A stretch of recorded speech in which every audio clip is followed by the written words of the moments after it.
ಲೋಕರಕ್ಷಕನಾದ ಯೇಸು ಕ್ರಿಸ್ತರ ನಾಮದಲ್ಲಿ ಆತ್ಮೀಯರೆಲ್ಲರಿಗೂ ಹೃತ್ಪೂರ್ವಕ ವಂದನೆಗಳನ್ನು ತಿಳಿಸ್ತಾ ಇದ್ದೇನೆ.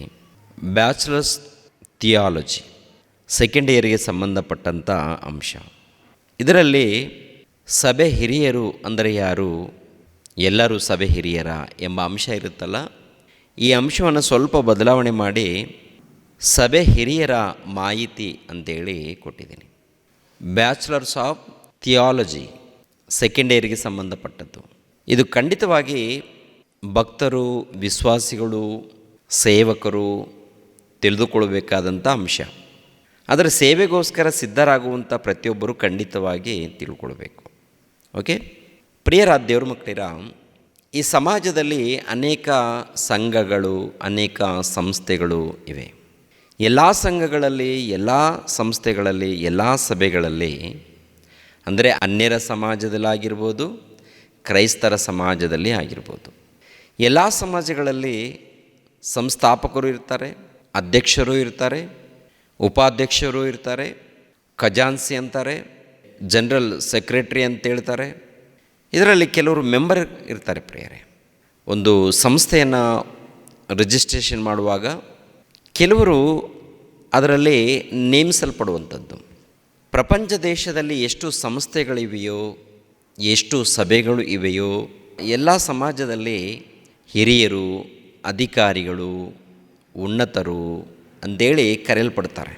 ಅದೇ ಪ್ರಕಾರ ಕ್ರೈಸ್ತರ ಮಧ್ಯದಲ್ಲಿ ಕೂಡ ಹಿರಿಯರು ಎಂದು ಕರೆಯಲ್ಪಡ್ತಾರೆ. ಈ ಹಿರಿಯರ ಮಾಹಿತಿಯನ್ನು ನಾವು ವಾಕ್ಯದ ಮೂಲಕ ತಿಳಿದುಕೊಳ್ಳಬೇಕು. ಸಭೆಯಲ್ಲಿ ಸ್ತ್ರೀಯರು, ಪುರುಷರು, ಬಾಲಕರು, ಯುವಕರು, ಹಿರಿಯರು. ಅಂದರೆ ವಿಶ್ವಾಸಿಗಳ ಕೆಲಸ ವಿಶ್ವಾಸಿಗಳದು, ಅದರಲ್ಲಿ ಸ್ತ್ರೀಯರ ಕೆಲಸ ಸ್ತ್ರೀಯರದು. ಈ ಚರ್ಚ್ಗಳಲ್ಲಿ ಅನೇಕ ಕಾರ್ಯಕ್ರಮಗಳು ನಡೆಯುತ್ತೆ. ಚಿಕ್ಕ ಮಕ್ಕಳ ಮಧ್ಯದಲ್ಲಿ ಕಾರ್ಯಕ್ರಮ ನಡೆದರು, ಯುವಕರ ಮಧ್ಯದಲ್ಲಿ, ಸ್ತ್ರೀಯರ ಮಧ್ಯದಲ್ಲಿ, ಹಿರಿಯರ ಮಧ್ಯದಲ್ಲಿ, ಎಲ್ಲಿ ನಡೆದರೂ ದೇವರಿಗೆ ಒಳಪಟ್ಟು ಕಾರ್ಯಕ್ರಮಗಳು ನಡಿಬೇಕು. ಆದರೆ ಈಗಿನ ಕಾಲದಲ್ಲಿ ದೇವರಿಗೆ ಒಳಪಟ್ಟು ಕಾರ್ಯಕ್ರಮಗಳು ನಡೀತಾ ಇದೆಯಾ, ಅಥವಾ ಸ್ವಂತ ಆಲೋಚನೆಗಳ ಮೂಲಕ ಕಾರ್ಯಕ್ರಮಗಳು ನಡೀತಾ ಇದೆಯಾ? ಹೆಚ್ಚಾಗಿ ಸ್ವಂತ ಆಲೋಚನೆಗಳ ಮೂಲಕ ನಡೆದರೆ ದೇವರ ಕೆಲಸ ಹಾಳಾಗುತ್ತೆ, ದೇವರಿಗೆ ಮಹಿಮೆ ಬರಲ್ಲ. ದೇವರನ್ನು ನಾವು ಮಹಿಮೆ ಪಡಿಸ್ಬೇಕು, ಘನಪಡಿಸ್ಬೇಕು, ಆರಾಧಿಸಬೇಕು, ಕೊಂಡಾಡಬೇಕು, ಆತನ ಪ್ರೀತಿಯನ್ನು ಸಮಾಜಕ್ಕೆ ಪರಿಚಯ ಮಾಡಬೇಕು. ಅಂದಾಗ ಪ್ರಿಯರಾದ ದೇವರ ಮಕ್ಕಳಿರ, ಯಾರ್ಯಾರು ಯಾವ ರೀತಿ ನಡ್ಕೊಳ್ಬೇಕು ಅದನ್ನು ನಾವು ತಿಳ್ಕೊಂಡಿರಬೇಕು.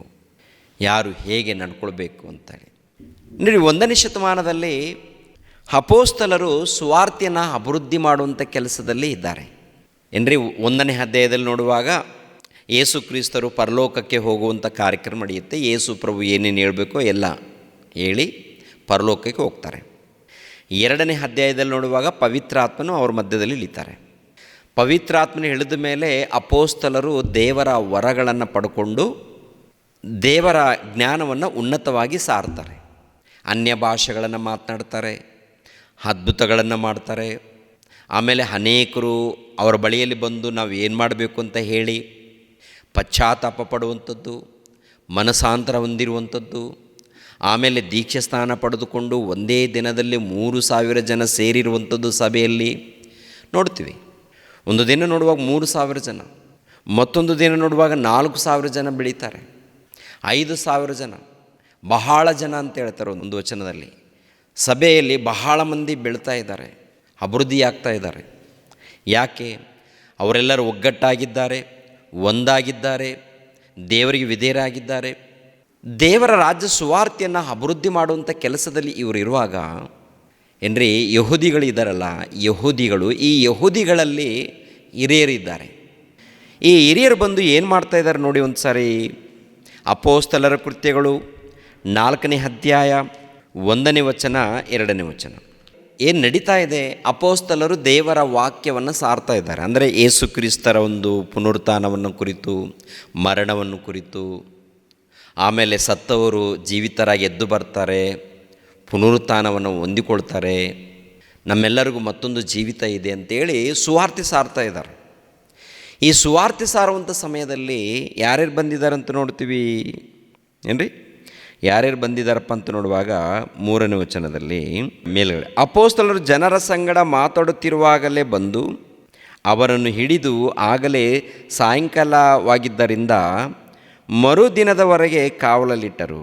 ಯಾಜಕರು, ದೇವಾಲಯದ ಅಧಿಪತಿಯು, ಸದ್ದುಕಾಯರು ಇದ್ದಾರೆ. ಅಂದರೆ ದೇವಾಲಯದ ಅಧಿಪತಿಗಳು, ದೇವಾಲಯಕ್ಕೆ ಸಂಬಂಧಪಟ್ಟಂಥ ಅಧಿಪತಿಗಳು, ಯಾಜಕರು ಇದ್ದಾರೆ, ಸದ್ದುಕಾಯರು ಇದ್ದಾರೆ, ಅದರಲ್ಲಿ ಪರಿಶಾಯರು ಕೂಡ. ಇವರೇನೆಂದರೆ ಯೇಸು ಕ್ರಿಸ್ತರನ್ನು ತಡೆಯೋದಕ್ಕೆ ಒಂದಲ್ಲ ಎರಡಲ್ಲ ಅನೇಕ ಪ್ರಯತ್ನಗಳನ್ನು. ಇವಾಗ ಯೇಸು ಕ್ರಿಸ್ತರ ಬೋಧನೆ ಪ್ರಾರಂಭವಾಗಿದೆ, ಅಪೊಸ್ತಲರು ಬೋಧಿಸ್ತಾ ಇದ್ದಾರೆ, ಅನೇಕರು ಅವರನ್ನು ಹಿಂಬಾಲಿಸ್ತಾ ಇದ್ದಾರೆ. ಇವಾಗ ಪೇತ್ರನು, ಯೋಹಾನನು, ಇಲ್ಲ ಅಪೊಸ್ತಲರು ಇವರೆಲ್ಲರೂ ಯೇಸು ಕ್ರಿಸ್ತರ ಒಂದು ಪ್ರೀತಿಯನ್ನು ಅವರ ಮಧ್ಯದಲ್ಲಿ ಸಾರ್ತಾ ಇದ್ದಾರೆ. ಅಲ್ಲಿರುವಂಥ ಜನರು ಅನೇಕರು ಯಹೂದ್ಯರ ಮಧ್ಯದಲ್ಲಿ ಅನೇಕರು ಅರ್ಥ ಮಾಡಿಕೊಂಡು ಇವರು ಧರ್ಮಶಾಸ್ತ್ರದ ಪ್ರಕಾರ ಕ್ರಿಸ್ತನ ಬಗ್ಗೆ ಮಾತಾಡ್ತಾ ಇದ್ದಾರೆ ನಿಜ ಅಂತೇಳಿ ಅನೇಕರು ಹಿಂಬಾಲಿಸ್ತಾ ಇದ್ದಾರೆ. ಅವರ ಮಧ್ಯದಲ್ಲಿ ಅದ್ಭುತಗಳು ಎಲ್ಲ ನಡೀತಾ ಇದೆ. ಅಲ್ಲಿರುವಂಥ ಹಿರಿಯರಿದ್ದಾರಲ್ಲ, ಹಿರಿಯರು ಯಾವ ಹಿರಿಯರು? ಕ್ರೈಸ್ತರ ಮಧ್ಯದಲ್ಲಿ ಹಿರಿಯರಲ್ಲ, ಯಹೂದಿಗಳ ಮಧ್ಯದಲ್ಲಿ ಹಿರಿಯರು. ಈ ಯಹೂದಿಗಳ ಮಧ್ಯದಲ್ಲಿದ್ದಂಥ ಹಿರಿಯರು ಏನಪ್ಪ ಅಂದರೆ, ಇವಾಗ ದೇವಾಲಯ ಇದೆ ನೋಡಿ, ದೇವಾಲಯಕ್ಕೆ ಸಂಬಂಧಪಟ್ಟಂಥ ಅಧಿಪತಿಗಳು, ಆಮೇಲೆ ಪರಿಶಾಯರು, ಸದ್ದುಕಾಯರು, ಯಾಜಕರು, ಮಹಾಯಾಜಕರು, ಹೀಗೆ ಅವ್ರ ಬಳಿಯಲ್ಲಿ ದೊಡ್ಡ ಗುಂಪಿರುತ್ತೆ. ಇವರಲ್ಲಿ ಬಂದು ನಿಲ್ಲಿಸ್ತಾ ಇದ್ದಾರೆ. ಏನು ನಿಮ್ಮದು, ಯಾವ ಅಧಿಕಾರದಿಂದ ಮಾಡ್ತಾ ಇದ್ದೀರಾ? ಏನ್ರಿ ಅದ್ಭುತಗಳನ್ನು ಮಾಡಬೇಕಂದ್ರೆ ಸುಲಭ ಆಗುತ್ತಾ? 3ನೇ ಅಧ್ಯಾಯದಲ್ಲಿ ನೋಡುವಾಗ ಹುಟ್ಟು ಕುಂಟನನ್ನು ಯೇಸು ಕ್ರಿಸ್ತರ ನಾಮದಲ್ಲಿ ಎಬ್ಬಿಸಿದಾರಲ್ಲ. ಹುಟ್ಟು ಕುಂಟನನ್ನು ಯೇಸು ಕ್ರಿಸ್ತರ ನಾಮದಲ್ಲಿ ಎದ್ದು ನಡೆದಾಡು ಅಂದ ತಕ್ಷಣ ಒಂದೇ ಒಂದು ಕ್ಷಣದಲ್ಲಿ ಎದ್ದು ನಡೆದಾಡ್ತಾರಲ್ಲ, ಆತನ ನೋಡಿ ಅನೇಕರು ಹಿಂಬಾಲಿಸುವಾಗ ಅಲ್ಲಿರುವಂಥ ಜನ ಎಲ್ಲರಿಗೂ ಗೊತ್ತು ಈ ಮನುಷ್ಯನ ಹುಟ್ಟು ಕುಂಟನು ಅಂತೇಳಿ. ಹುಟ್ಟು ಕುಂಟನಿಗೆ ಇವರು ಕಾಲು ಕೊಟ್ಟಿದ್ದಾರೆ, ಅದು ಯೇಸು ಕ್ರಿಸ್ತರ ನಾಮದಲ್ಲಿ ಅಂದಾಗ ವಿಚಾರ ಮಾಡಬೇಕು, ಪರಿಶೋಧನೆ ಮಾಡಬೇಕು. ಇದು ದೇವರಿಂದ ಬಿಟ್ಟರೆ ಬೇರೆ ಮನುಷ್ಯರ ಕೈಯಿಂದ ಅಸಾಧ್ಯ ಅಲ್ವಾ? ಇದು ದೇವರಿಂದನೇ ಸಾಧ್ಯ, ಇದು ದೇವರ ಕೃಪೆ ಮೂಲಕನೇ ಸಾಧ್ಯ ಇದು ಅಂತ ಹೇಳಿ ವಿಚಾರ ಮಾಡಿ ಅರ್ಥ ಮಾಡಿಕೊಳ್ಳೋದು ಬಿಟ್ಟು, ಪ್ರಿಯರಾದ ದೇವರ ಮಕ್ಕಳಿರ, ಇವರನ್ನು ತಪ್ಪು ಹಿಡಿಯೋದಕ್ಕೆ, ಒಡೆಯೋದಕ್ಕೆ, ಜೈಲಲ್ಲಿ ಹಾಕೋದಕ್ಕೆ ಅನೇಕ ಪ್ರಯತ್ನಗಳು. ಯಾರು? ಹಿರಿಯರು, ಯಹೂದಿಗಳಲ್ಲಿ ಹಿರಿಯರು. ಈ ಹಿರಿಯರು ಎಲ್ಲಿಂದ ಪ್ರಾರಂಭವಾಗ್ತಾರೆ? ಈ ಹಿರಿಯರು ಎಂದು ಇದರಲ್ಲ ಪ್ರಿಯರೇ, ಎಲ್ಲಿಂದ, ಯಾವ ಕಾಲದಿಂದ ಪ್ರಾರಂಭವಾಗ್ತಾರೆ ಅಂತ ನೋಡುವಾಗ ಪ್ರಿಯರಾದ ದೇವರ ಮಕ್ಕಳಿರ, ಹಳೆ ಒಡಂಬಡಿಕೆಗೆ ನಾವು ಹೋಗಬೇಕಾಗತ್ತೆ. ಹಿರಿಯರ ಬಗ್ಗೆ ಸ್ವಲ್ಪ ತಿಳ್ಕೊಳ್ಳೋಣ. ಯಾಕೆಂದರೆ ಹಿರಿಯರ ಮಾಹಿತಿ ಅಂದಾಗ ಹಳೆ ಒಡಂಬಡಿಕೆಯಲ್ಲಿ ಇಸ್ರಾಯೇಲರ ಮಧ್ಯದಲ್ಲಿದ್ದಂಥ ಹಿರಿಯರು ಯಾವ ರೀತಿ ಇದ್ದರು, ಯಾವ ರೀತಿ ನಡ್ಕೊಂಡ್ರು, ಅದೇ ಪ್ರಕಾರ 1ನೇ ಶತಮಾನದಲ್ಲಿ ಯಹೂದಿಗಳ ಬಳಿಯಲ್ಲಿದ್ದಂಥ ಈ ಹಿರಿಯರು ಯಾವ ರೀತಿ ನಡ್ಕೊಂಡಿದ್ದಾರೆ. ಕ್ರೈಸ್ತರ ಮಧ್ಯದಲ್ಲೂ ಕೂಡ ಹಿರಿಯರು ಪ್ರಾರಂಭವಾಗ್ತಾರೆ, ಕ್ರೈಸ್ತರ ಮಧ್ಯದಲ್ಲೂ ಕೂಡ ಹಿರಿಯರು ಬರ್ತಾರೆ. ಈ ಹಿರಿಯರು ಯಾವ ರೀತಿ ನಡ್ಕೊಳ್ತಾರೆ? ಹಿರಿಯರು ಅಂದಾಗ ಹೇಗಿರಬೇಕು? ಸಭೆಯಲ್ಲಿ ವಿಶ್ವಾಸಿಗಳನ್ನು ನಡೆಸುವಂಥ ಮಾದರಿಯಾಗಿ ಇರುವಂಥ ಹಿರಿಯರು ಹೇಗಿರಬೇಕು? ವಾಕ್ಯದ ಪ್ರಕಾರ ಹೇಗೆ ಜೀವಿಸಬೇಕು? ವಾಕ್ಯದ ಪ್ರಕಾರ ಮಾತುಗಳು ಹೇಗಿರಬೇಕು? ಪ್ರವರ್ತನೆ ಹೇಗಿರಬೇಕು? ಇವೆಲ್ಲವನ್ನು ಕೂಡ ವಾಕ್ಯದ ಮೂಲಕ ಪ್ರತಿ ಕ್ರೈಸ್ತರು ತಿಳಿದುಕೊಳ್ಬೇಕು ಪ್ರಿಯರೇ. ಈ ದಿನಗಳಲ್ಲಿ, ಕೊನೆಯ ದಿನಗಳಲ್ಲಿ ಇದ್ದೀವಲ್ವ, ಒಂದು ವೇಳೆ ಸಾಧನೆ ಅಂದರೆ, ಏನಾದರೂ ಸಾಧನೆ ಅಂದರೆ ದೇವರನ್ನು ಅರ್ಥ ಮಾಡಿಕೊಳ್ಳಬೇಕು, ದೇವರ ಜ್ಞಾನವನ್ನು ಅರ್ಥ ಮಾಡಿಕೊಳ್ಳಬೇಕು. ಈ ಲೋಕದಲ್ಲಿ ದೇವರು ನಿನಗೆ ಕೊಟ್ಟಂಥ ಕೆಲಸವನ್ನು ನೀನು ಸಂಪೂರ್ಣವಾಗಿ ನೆರವೇರಿಸಬೇಕು. ನಿನ್ನ ಸಾಧನೆ, ನೀನೇನಾದರೂ ಈ ಲೋಕದಲ್ಲಿ ಸಾಧನೆ ಮಾಡಬೇಕಾ? ಅದು ದೇವರ ಕೆಲಸ ಮಾಡಬೇಕು, ದೇವರು ನೇಮಿಸಿರುವಂಥ ಕೆಲಸ ಮಾಡಬೇಕು. ದೇವರು ನೇಮಿಸಿರುವಂಥ ಕೆಲಸ ನಿನ್ನಿಂದ ನಡೀತಾ ಇದೆಯಾ? ವಿಶ್ವಾಸಿಯಾಗಿರುವಂಥ ನಿನ್ನಿಂದ ನಡೀತಾ ಇದೆಯಾ? ಹೋಗಲಿ, ಹಿರಿಯರಾಗಿರುವಂಥ ನಿಮ್ಮಿಂದ ನಡೀತಾ ಇದೆಯಾ? ಹಿರಿಯರಾಗಿರುವಂಥ ವಿಶ್ವಾಸಿಗಳಾಗಿರುವಂಥ ನಮ್ಮಿಂದ ನಡೀತಾ ಇದೆಯಾ? ಅಥವಾ ಭಿನ್ನವಾದಂಥ ಕಾರ್ಯಕ್ರಮಗಳೇನಾದರೂ ನಡೀತಾ ಇದೆಯಾ? ಭಿನ್ನವಾದಂಥ ಕಾರ್ಯಕ್ರಮಗಳು ನಮ್ಮಿಂದ ನಡೆದರೆ ಕಠಿಣವಾದ ತೀರ್ಪಿಗೆ ಗುರಿಯಾಗ್ತೀವಿ. ಆದ್ದರಿಂದ ಕೆಲವು ಮಾಹಿತಿಯನ್ನು ನಾವು ತಿಳ್ಕೊಳ್ಳೋಣ. ಮಾಹಿತಿಯನ್ನು ತಿಳಿದುಕೊಂಡು ದೇವರು ಮೆಚ್ಚುವಂಥ ರೀತಿಯಲ್ಲಿ, ದೇವರು ಇಷ್ಟಪಡುವಂಥ ರೀತಿಯಲ್ಲಿ ವಿಶ್ವಾಸಿಗಳಾಗಿರ್ಬೋದು, ಸ್ತ್ರೀಯರು, ಪುರುಷರು, ಹಿರಿಯರು, ಒಗ್ಗಟ್ಟಾಗಿ ಏಕ ಮನಸ್ಸಿನಿಂದ ಒಳ್ಳೆಯ ಅಭಿಪ್ರಾಯದಿಂದ ಜೀವಿಸಬೇಕಾಗುತ್ತೆ. ಪ್ರಿಯರಾದ ದೇವರ ಮಕ್ಕಳಿರ, ಇದು ದೇವರ ಮಾತು. ಆಲೋಚನೆ ಮಾಡಿ. ಹಳೆ ಒಡಂಬಡಿಕೆಯಲ್ಲಿ ಮೋಶೆ ಇದ್ದಾರೆ, ಪ್ರವಾದಿಯಾಗಿರುವಂಥ ಮೋಶೆ ಇದ್ದಾರಲ್ಲ ಏನ್ರಿ. ಐಗುಪ್ತ ದೇಶದಿಂದ ಕಾನಾನ್ ದೇಶಕ್ಕೆ ಪ್ರಯಾಣ ಮಾಡ್ತಾರೆ. ಪ್ರಯಾಣ ಮಾಡುವಂಥ ಸಮಯದಲ್ಲಿ ಅರಣ್ಯದಿಂದ ಪ್ರಯಾಣ ಮಾಡ್ತಾರಲ್ವ, ಸುಮಾರು ಕಾಲು ಬಲ ಉಳ್ಳವರು ಸುಮಾರು 6 ಲಕ್ಷ ಜನ ಅಂತಿರುತ್ತೆ ರೀ. ಮತ್ತು ಅದೇ ರೀತಿಯಲ್ಲಿ ಹುಡುಗರು ಸ್ತ್ರೀಯರು ಇವ್ರ ಸಂಖ್ಯೆ ಲೆಕ್ಕ ಮಾಡಿಲ್ಲ. ಅಂದರೆ ಕಾಲು ಬಲ ಉಳ್ಳವರು ಅಂದಾಗ ಏನ್ರಿ, ಒಂದು 21 ವರ್ಷ 22 ವರ್ಷ ದಾಟಿರ್ತದೆ ನೋಡಿ ಪ್ರಿಯರೇ, ಯೌವನ ಕಾಲದಲ್ಲಿರ್ತಾರೆ. ಯೌವನ ಕಾಲದಿಂದ ಒಂದು ಪ್ರಯಾಣ ಮಾಡುವಂಥವ್ರು. ವೃದ್ಧರನ್ನು ಕೂಡ ಲೆಕ್ಕ ಮಾಡಿಲ್ಲ.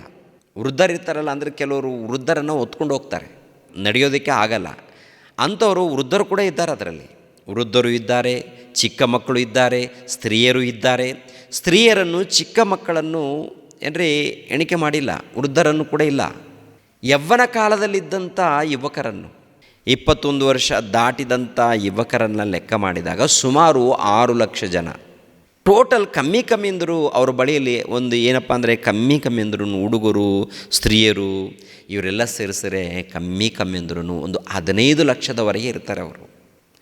ಅವರ ಬಳಿಯಲ್ಲಿ ಸಮಸ್ಯೆಗಳು ಇದ್ದಾಗ, ಅವರ ಬಳಿಯಲ್ಲಿ ಅಂದರೆ ಐಗುಪ್ತ ದೇಶದಿಂದ ಹಾಲು ಜೇನು ಹರಿಯುವಂಥ ದೇಶ ಅಂದರೆ ಕಾನಾನ್ ದೇಶಕ್ಕೆ ಪ್ರಯಾಣ ಮಾಡ್ತಾ ಇದ್ದಾರಲ್ವ.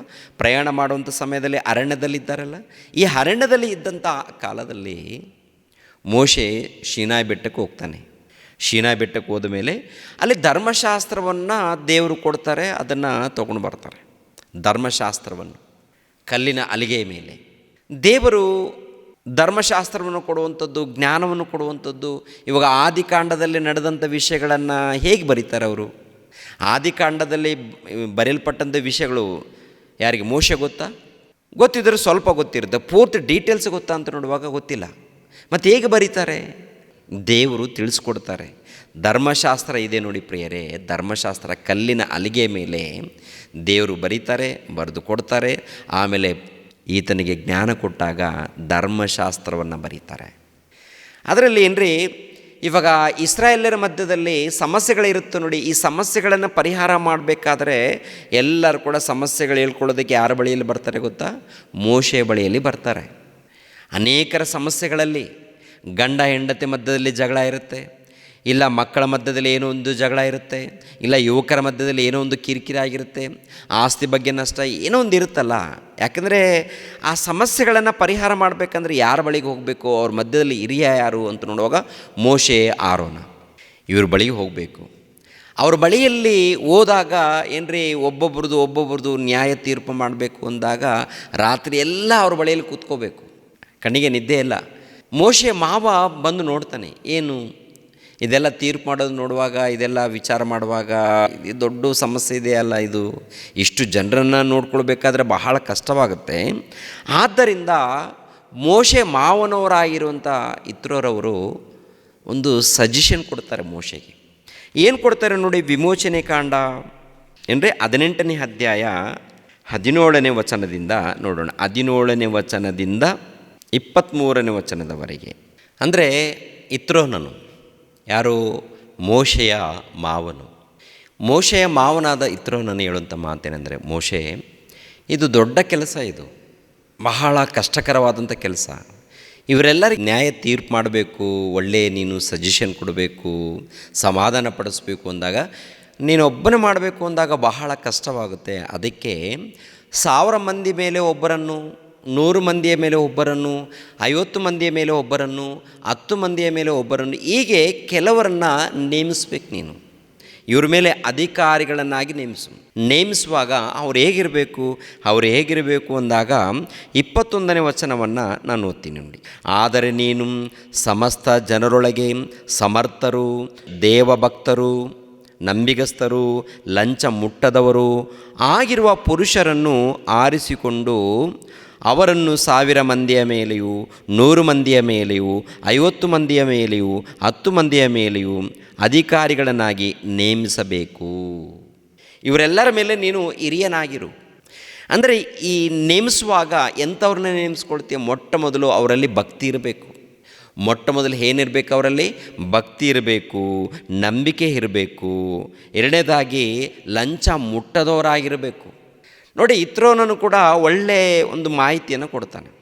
ಮೋಶೆಯ ಮಾವ ಈ ಮಾತನ್ನು ತಿಳಿಸ್ತಾರೋ ಇದು ಸರಿ ಇದೆ ಅಂತೇಳಿ 24ನೇ ವಚನದಿಂದ 27ನೇ ವಚನದಲ್ಲಿ ನೋಡುವಾಗ ತನ್ನ ಮಾವನು ತಿಳಿಸಿರೋ ಪ್ರಕಾರ ನೇಮಿಸ್ತಾನೆ ಪ್ರಿಯರೇ. ತನ್ನ ಮಾವನು ತಿಳಿಸಿರೋ ಪ್ರಕಾರ ನೇಮಿಸುವಂಥದ್ದು ನೋಡ್ತೀವಿ. ಅದರಲ್ಲಿ ಒಂದು 70 ಮಂದಿ ಇದ್ದ ಹಾಗೇನೂ ನೋಡ್ತೀವಿ ಪ್ರಿಯರೇ. ಇಲ್ಲಿ 24ನೇ ಅಧ್ಯಾಯ, ಅದೇ ವಿಮೋಚನೆ ಕಾಂಡ 24ನೇ ಅಧ್ಯಾಯ 1ನೇ ವಚನವನ್ನು ಓದಿಮ. ಇಲ್ಲಿ ಪ್ರಿಯರಾದ ದೇವರ ಮಕ್ಕಳಿರ ಕೆಲವರನ್ನು, ಅಂದರೆ ಸುಮಾರು ಒಂದು 250 ಮಂದಿ ಜನ ಇರ್ತಾರೆ. ಎಲ್ಲಿರ್ತದೆ ಅಂದರೆ ಅರಣ್ಯಕಾಂಡದಲ್ಲಿರ್ತದೆ. ಕೆಲವರು ಅದರಲ್ಲಿ ಹಿರಿಯರು ಕೂಡ ಇರ್ತಾರೆ. ಒಟ್ಟಿನಲ್ಲಿ ಈ ಇಸ್ರೇಲ್ ಜನಾಂಗದವರು ಇದ್ದಾರೆ ನೋಡಿ ಪ್ರಿಯರೇ, ಇಸ್ರೇಲ್ ಜನಾಂಗದವರ ಮೇಲೆ ಅಧಿಕಾರಿಗಳನ್ನಾಗಿ ಅಲ್ಲಿ ನೇಮಿಸ್ತಾರೆ. ಹೊಸ ಒಡಂಬಡಿಕೆಯಲ್ಲಿ ನೋಡ್ತೀವಿ ನೋಡಿ. ಹೊಸ ಒಡಂಬಡಿಕೆಯಲ್ಲಿ ಏನಪ್ಪ ಅಂದರೆ ಮಹಾಯಾಜಕರು, ಶಾಸ್ತ್ರಿಗಳು, ಪರಿಶಾಯರು, ಸದ್ದುಕಾಯರು, ಇವರು ಸಭೆಯಲ್ಲಿ ಹಿರಿಯರು, ಉನ್ನತ ಅಧಿಕಾರಿಗಳು. ಆ ಉನ್ನತವಾದಂಥ ಅಧಿಕಾರಿಗಳು ಹೀಗೆ ನೇಮಿಸಬೇಕು ಎನ್ನುವಂಥ ಆಲೋಚನೆ ಒಂದು ಕಾಲದಲ್ಲಿ ಏನ್ರಿ ಮೋಶೆಯ ಕಾಲದಲ್ಲಿ ನಡೆದಂಥ ಹಿರಿಯರನ್ನು ನೇಮಿಸಿರುವಂಥ ಒಂದು ಪದ್ಧತಿ. ಹಿರಿಯರ ಅಂದರೆ ಸಭೆಯಲ್ಲಿ ಹಿರಿಯರನ್ನು ನೇಮಿಸಬೇಕು. ಆ ಹಿರಿಯರು ಭಕ್ತರಾಗಿರಬೇಕು, ಲಂಚವನ್ನು ತೆಗೆದುಕೊಳ್ಳದವರಾಗಿರಬೇಕು, ಯಥಾರ್ಥವಂತರಾಗಿರಬೇಕು, ನಂಬಿಗಸ್ತರಾಗಿರಬೇಕು. ಯಾರ್ಯಾರನ್ನೂ ನೇಮಿಸಬಾರ್ದು, ಇಷ್ಟ ಬಂದ ಹಾಗೆ ನೇಮಿಸಂಗಿಲ್ಲ ಅಂತೇಳಿ. ಅದೇ ಮತ್ತೆ ಬರ್ತಾ ನೋಡುವಾಗ ಯಾಜಕರನ್ನು ನೇಮಿಸ್ತಾರೆ. ಮಹಾಯಾಜಕರನ್ನು, ಯಾಜಕರನ್ನು ಲೇವಿ ಗೋತ್ರದಲ್ಲಿ. ಅಂದರೆ ಇಸ್ರೇಲ್ ಜನಾಂಗದವರಲ್ಲಿ ಕೆಲವರು ಹಿರಿಯರನ್ನು ನೇಮಿಸುವಂಥದ್ದು ನೋಡ್ತೀವಿ. ಅದೇ ಪ್ರಕಾರ ಲೇವಿ ಗೋತ್ರದವರಲ್ಲಿ ಯಾಜಕರನ್ನು ನೇಮಿಸುವಂಥದ್ದು ನೋಡ್ತೀವಿ. ಯಾಜಕರ ಕೆಲಸ ಏನು? ದೇವರ ಆಲಯದಲ್ಲಿ ಆರಾಧನೆ ಮಾಡುವಂಥ ಕೆಲಸ, ದೇವರ ವಸ್ತುಗಳನ್ನು ಹೊರುವಂಥದ್ದು, ದೇವರ ವಸ್ತುಗಳನ್ನು ಶುಭ್ರವಾಗಿ ಇಡುವಂಥದ್ದು, ದೇವರ ಮಂದಿರದಲ್ಲಿ, ದೇವರ ಆಲಯದಲ್ಲಿ ಅವ್ರಿಗೂ ಕೂಡ ಒಂದು ಕ್ರಮಬದ್ಧವಾಗಿ ದೇವರು ನೇಮಿಸ್ತಾರೆ. ಎಲ್ಲಿ ಇವರು ಆರಾಧನೆ ಮಾಡೋದು? ಅರಣ್ಯದಲ್ಲಿ ಒಂದು ಗುಡಾರವನ್ನು, ದೇವ್ರಿಗೋಸ್ಕರ ಒಂದು ಮಂದಿರವನ್ನು ಏರ್ಪಡಿಸುವಂಥದ್ದು, ಆ ಮಂದಿರದಲ್ಲಿ ಮಂಜೂಸನ್ನು, ಆ ಮಂದಿರದಲ್ಲಿ ಪರಿಶುದ್ಧವಾದಂಥ ಸ್ಥಳ, ಅತಿ ಪರಿಶುದ್ಧವಾದಂಥ ಸ್ಥಳ ಎನ್ನುವಂಥದ್ದು. ಪರಿಶುದ್ಧವಾದಂಥ ಸ್ಥಳದಲ್ಲಿ ಯಾಜಕರು ಹೋಗಿ ಆರಾಧನೆ ಮಾಡಬೇಕು. ಅತಿ ಪರಿಶುದ್ಧವಾದಂಥ ಸ್ಥಳದಲ್ಲಿ ಮಹಾಯಾಜಕರು ಮಾತ್ರ ಹೋಗಬೇಕು. ಹೀಗೆ ಅವರ ಮಧ್ಯದಲ್ಲಿ ನೇಮಕವಾಗುತ್ತೆ. ಅಂದರೆ ಯಾಜಕರು ಇರ್ತಾರೆ, ಮಹಾಯಾಜಕರು ಇರ್ತಾರೆ, ಅವ್ರ ಜೊತೆಗೆ ಹಿರಿಯರು ಇರ್ತಾರೆ. ಅಂದರೆ ಇಸ್ರಾಯೇಲ್ಯರ ಮಧ್ಯದಲ್ಲಿ ಹೀಗೆ ನೇಮಿಸುವಂಥದ್ದು ನೋಡ್ತೀವಿ. 28ನೇ ಅಧ್ಯಾಯ 1ನೇ ವಚನವನ್ನು ನೋಡಿ. ವಿಮೋಚನೆ ಕಾಂಡ 28ನೇ ಅಧ್ಯಾಯ 1ನೇ ವಚನ. ಅಂದರೆ ಆರೋನನಿದ್ದ ನೋಡಿ, ಮೋಶೆಯ ಅಣ್ಣನಾದ ಆರೋನನು. ಈ ಆರೋನನು ಮೊದಲನೇ ಮಹಾಯಾಜಕನಾಗ್ತಾನೆ. ಅಂದರೆ ಇಸ್ರೇಲ್ ಜನಾಂಗದವರಲ್ಲಿ ಮೊದಲನೇ ಮಹಾಯಾಜಕನಾಗಿ ನೇಮಿಸುವಂಥದ್ದು ಯಾರಪ್ಪ ಅಂತ ನೋಡುವಾಗ ಆರೋನನನ್ನು. ಆಮೇಲೆ ಆರೋನನ ಮಕ್ಕಳಿದ್ದಾರೆ ನೋಡಿ, ಅವ್ರ ಮಕ್ಕಳಲ್ಲಿ ಯಾಜಕರು, ಮಹಾಯಾಜಕರು ಈಗ ನೇಮಿಸುವಂಥದ್ದು ನಡೆಯುತ್ತೆ. ಇವರೇನಪ್ಪ ಅಂದರೆ ದೇವರನ್ನು ಘನಪಡಿಸುವಂಥದ್ದು, ಮಹಿಮೆ ಪಡಿಸುವಂಥದ್ದು, ಆರಾಧನೆ ಮಾಡುವಂಥದ್ದು. ಹೀಗೆ ಅವರ ಮಧ್ಯದಲ್ಲಿ ಹೀಗೆ ನೇಮಿಸಿದ್ದಾರೆ. ಅಂದರೆ ಅವರು ವಿಧೇಯರಾಗಬೇಕು, ಒಳಪಡಬೇಕು, ಧರ್ಮಶಾಸ್ತ್ರವನ್ನು ಬೋಧಿಸಬೇಕು, ಯಥಾರ್ಥವಾಗಿರಬೇಕು, ನ್ಯಾಯವಾಗಿ ಜೀವಿಸಬೇಕು. ಒಂದು ವೇಳೆ ಎಲ್ಲಾದರೂ ಜನಗಳ ಮಧ್ಯದಲ್ಲಿ ಅನ್ಯಾಯ ನಡೆದಾಗ ನ್ಯಾಯವಾಗಿ ಅವರು ತೀರ್ಪು ಮಾಡಬೇಕು. ತೀರ್ಪು ಮಾಡುವಂಥ ಸಮಯದಲ್ಲಿ ಕೂಡ ಲಂಚ ತೊಗೊಂಡು ತೀರ್ಪು ಮಾಡೋಂಗಿಲ್ಲ, ಲಂಚ ಮುಟ್ಲೇಬಾರ್ದು. ಯಾರಾದರೂ ಹಣ ಕೊಟ್ಟಿದ್ದಾರೆ ಅಂದರೆ ಲಂಚ ಹಣ ಕೊಟ್ಟು ಅನುಕೂಲವಾಗಿ ಅವರಿಗೆ ಅಡ್ಜಸ್ಟ್ ಆದಂಥ ತೀರ್ಪು ಮಾಡಿದ್ರೆ ನೀವು ನನ್ನಿಂದ ಶಾಪವನ್ನು ತಂದುಕೊಳ್ತೀರಾ. ಅಂದರೆ ನ್ಯಾಯವಾಗಿರಬೇಕು. ಇಲ್ಲಿ ಬಡವರ ಶ್ರೀಮಂತರ ಅದು ಮುಖ್ಯ ಅಲ್ಲ. ಏನು ತೀರ್ಪು ಮಾಡ್ತೀರಾ?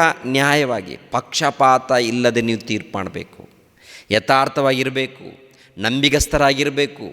ಅಂದರೆ ಇಸ್ರಾಯೇಲ್ಯರ ಮಧ್ಯದಲ್ಲಿ, ಸಭೆಯಲ್ಲಿ, ಅವರ ಮಧ್ಯದಲ್ಲಿ ಹಿರಿಯರನ್ನು ನೇಮಿಸಬೇಕಾದ್ರೆ ಹೀಗೆ ನೇಮಿಸಿದ್ದಾರೆ ಪ್ರಿಯರೇ.